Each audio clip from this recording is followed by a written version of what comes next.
Sam, vous gagnez avec Massif ces runs. Alors, c'est pas une victoire très importante en soi, mais ça met en confiance avant la course. Non, c'est pas pour ça on est venu, mais ça fait plaisir quand même à toute l'équipe, surtout notre équipe où il y a quelques changements récemment et c'est un nouvel noyau pour cette saison. Donc oui, c'est super de démarrer sur une bonne note, même si c'est pas l'objectif principal de l'année. Les conditions étaient bonnes pour faire de la vitesse cet après-midi? Oui, on était un peu gâtés à Boulogne aujourd'hui avec mer plate, un peu de soleil, un peu de brouillard aussi, mais en tout cas des mers plates et le vent qu'il fallait pour décoller, donc c'était parfait. Alors comme tu l'as dit, il y a quand même du changement sur le bateau Massif, puisque Charlie est toujours convalescent. Est-ce que tu t'attendais à pouvoir le remplacer? Est-ce que j'attendais qu'on m'appelle pour le remplacer? Pas du tout. C'est quand même une situation assez particulière.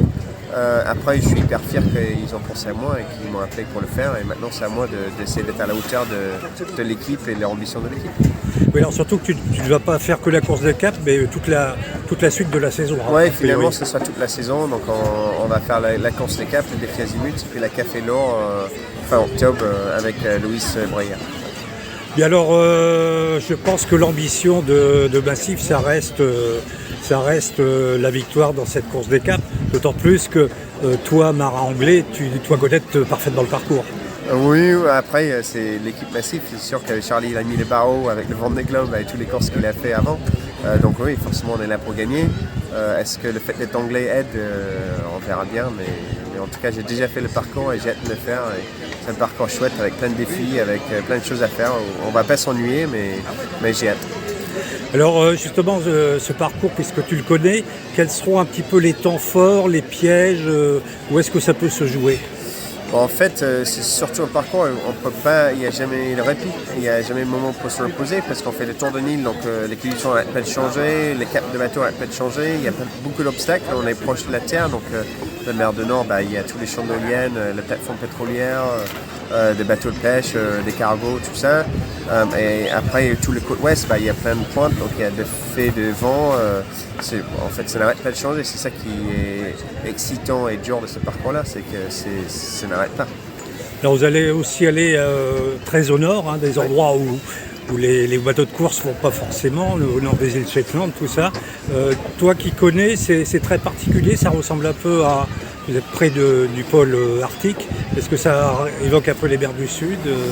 Il peut y avoir, c'est surtout les hautes altitudes, c'est là où les conditions peuvent être très vite très dures, avec le vent qui est plus froid, la mer qui est plus froide, tout est tout dense, on est plus loin de gens et de l'aide, donc c'est des endroits où il faut faire attention. Après, c'est le mois d'août, on peut avoir la molle comme on peut avoir trop de vent, mais c'est surtout ces endroits où il faut faire attention. Alors, autre changement important, bien sûr, c'est tu passes de la navigation en solitaire à la navigation en équipage. Tu découvres l'équipage. Comment se sont passés ces premiers jours?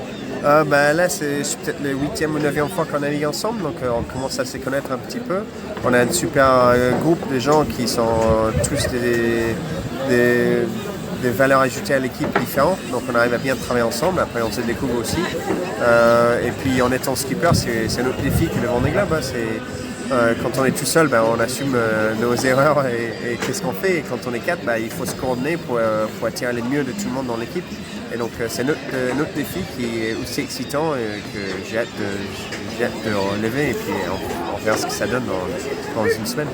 Alors je pense que le temps fort de cette année sera quand même la route Café Lourd, l'ancienne de Transat Jacques Vabre, que tu feras avec Louise Béréard, je crois. Là aussi, tu auras des ambitions de victoire? Oui, très clairement. Grâce à Charlie, il a montré les chemins, donc maintenant on est obligé de faire un peu pareil ou essayer au moins. Et oui, donc l'objectif des Café Lourd, c'est de gagner. Et puis on a quelques mois de plus pour s'entraîner avec le bateau.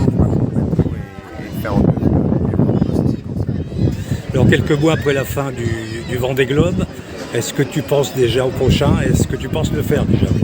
J'ai toujours envie de le faire. Après, si j'y arrive pas, c'est une autre question. C'est des grands projets qui prennent le temps, les moyens, les ressources humaines, plein de choses à mettre en place. Après, l'envie reste, donc j'y travaille pour. Et puis voilà, après, à court terme, on a plein de choses à en profiter ici. C'est une chouette année avec l'équipe Massif, avec ce bateau-là, et on a envie d'en profiter à fond.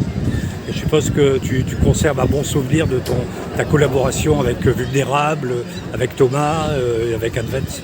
Ah oui, oui, carrément, c'était un super moment. J'ai passé 2 super années à côté de Thomas dans cette équipe-là. Et j'ai appris plein de choses. Et ma première Vendée Globe, de début jusqu'à la fin, et la préparation, c'était une expérience hyper positive. Et c'est des choses qui vont m'apporter pendant les années à venir. Alors une dernière question, même si tu es en voisin, Boulogne n'est pas. Ça fait un moment que Boulogne n'a pas organisé des grandes courses de voile. Est-ce que toi, tu avais eu l'occasion déjà d'y venir? À Boulogne, c'est Oui. la première fois, je ne les connaissais pas. Après, mon appart, il est à 200 mètres de bateau, donc j'ai pas vu grand-chose pour l'instant, mais je suis allé à Nausicaa qui est sympa, je suis allé courir le long de la côte ce matin qui est chouette aussi, et voilà, je découvre petit à petit, et voilà, c'est un endroit qui donne envie de revenir à un autre moment quand on n'est pas en régate. Et surtout qu'il c'est une ville qui est très fréquentée par les Anglais. Ouais, je veux dire. voilà. Ok, bah merci Sam.